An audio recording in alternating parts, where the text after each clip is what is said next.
Hi అండి. కాకరకాయ కారం చేదు లేకుండా ఎలా చేసుకోవాలో చూద్దాం ఇప్పుడు.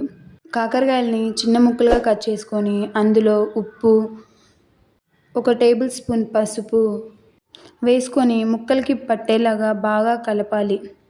ఇలా కలుపుకొని ఒక 10-15 నిమిషాల పాటు పక్కన పెట్టుకోండి. ఇలా కలుపుకోవటం వల్ల నీరు కాకరకాయలోంచి బాగా ఊరుతుంది.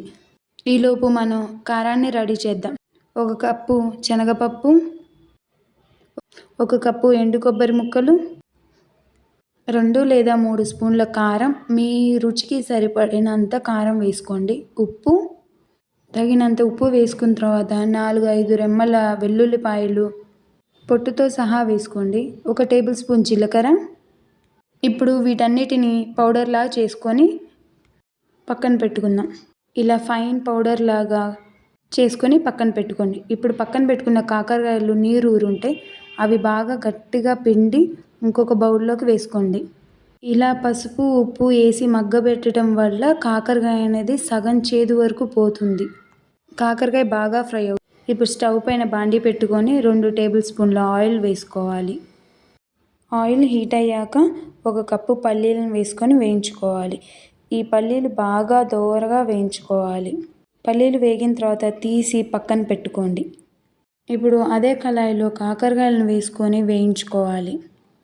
మొత్తం కాకరకాయలని ఒకటేసారి వేసి వేయించుకోకుండా ఇలాగ నేను వీడియోలో చూపిస్తున్నట్టు ఒక్కొక్కటిగా వేసి వేయించుకున్నట్లయితే కాకరకాయ అనేది లోపల దాకా వేగి చేదు అనేది అస్సలు ఉండదు. అటు ఇటు ముక్కల్ని కలుపుకుంటూ బాగా దోరగా వేయించుకోండి. కాకరకాయ ముక్కలు అనేది మాడిపోకుండా చూసుకోండి. ముక్క మాడిందంటే రుచి ఉండదు కాకరకాయ కారానికి. ఇప్పుడు అదే బాండీలో కొంచెం ఆయిల్ వేసుకొని తాలింపు గింజలు కొంచెం ఎక్కువ వేసుకోండి. తాలింపు గింజలు ఒక 2 పెద్ద సైజు ఉల్లిపాయలను కూడా కట్ చేసుకొని ఇట్లా పొడవుగా కట్ చేసుకొని వేసుకోండి. ఉల్లిపాయలు బాగా లైట్ బ్రౌన్ కలర్ వచ్చేలాగా బాగా వేయించుకోండి. వేయించిన తర్వాత ఇందులో ఒక గుప్పెడు కరివేపాకు వేసుకోండి. ఇది కూడా ఒక 2 నిమిషాల పాటు బాగా వేయించుకోండి. కరివేపాకు అనేది ఉల్లిపాయలు, కరివేపాకు ఎంత బాగా వేగితే అంత టేస్ట్ వస్తుంది కాకరకాయ కారానికి. ఉల్లిపాయ వేగాక మనం వేయించి పక్కన పెట్టుకున్న కాకరకాయ ముక్కలను వేసుకొని ఒక 2 నిమిషాల పాటు ఇవి కూడా బాగా ఫ్రై చేయండి.